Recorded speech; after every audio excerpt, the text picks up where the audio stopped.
இப்ப இதுல நம்ம கவனிக்க வேண்டிய விஷயம் என்னன்னா, இப்ப அவர் என்ன சொல்றாரு, ஸ்ரீதர் வெம்பு பொய் சொல்லி மாட்டிக்கிட்டோனே அவர் என்ன சொல்றாரு, அடுத்து ஒரு கதை சொல்லியிருக்காரு பாருங்க. தேனியில் நேர்மையான ஓய்வு பெற்ற ஐபிஎஸ் அதிகாரி ஒருவரால் தொடங்கப்பட்ட பள்ளியை முந்தைய திமுக அரசு என்ஓசி வழங்க கோடிக்கணக்கில் லஞ்சம் கேட்டிருக்கு. தடையில்லா சான்றிதழ் என்ஓசி வழங்குறது கோடிக்கணக்கில் பணம் கேட்டாங்களாம். அவர் அப்படி வெறுத்து போய் அந்த நேர்மையான அதிகாரி அந்த ஸ்கூலை மூடிட்டாராம். அதன் பின்னரே அந்த அறக்கட்டளையை நாங்கள் ஏற்று நடத்தினோம். மாநில அரசின் முறையான அங்கீகாரம் இல்லாததால் தேனி மாவட்டத்தில் பள்ளிக்கூடம் தொடர்ந்து முந்தைய அரசால் பல்வேறு தொல்லைகளுக்கு உள்ளானது. அங்கீகாரம் பெற மீண்டும் லஞ்சம் கேட்கப்பட்டதால் அந்த விவகாரம் இழுபறியிலேயே இருந்தது என்று தெரிவித்தார். இந்த நிலையில் இப்படி போட்டிருக்காருல, மூணு போய் சொல்லி மாத்திக்கிட்டாரு. நான் தான் ஸ்கூலை தொடங்கினேன்னு சொல்லி மாத்திக்கிட்டாரு. நீ ஸ்கூல் தொடங்கி நடத்திக்கிட்டு இருக்க, அதுக்கு ஸ்டேட் கவர்மெண்ட் அனுமதி தேவையில்லை, சென்ட்ரல் கவர்மெண்ட் இதுவரை நடத்திக்கிட்டு இருக்கீங்கன்னு வந்துருச்சு. ஆகா மாட்டிக்கிட்டோம்னா அதுக்கு தேனி மாவட்ட ஆட்சியர் ஒரு நேர்மையான ஐஎஸ் அதிகாரி இன்னொரு செய்தியை சொல்றாரு. அது உண்மையா பொய்யான்னு பார்ப்போம்.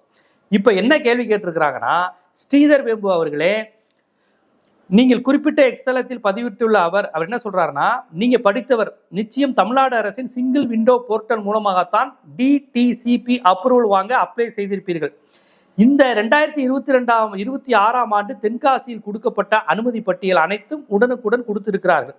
உங்கள் பள்ளியின் கட்டிடத்திற்கு டிடிசிபி அப்ரூவல் எப்போது அப்ளை செய்தீர்கள், எப்போது கிடைத்தது என்ற தகவல் கொடுக்கணும் அப்படின்னு கேட்டிருக்காங்க. இப்ப ஸ்ரீதர் வெம்பு இதுக்கு பதில் சொல்லணும்.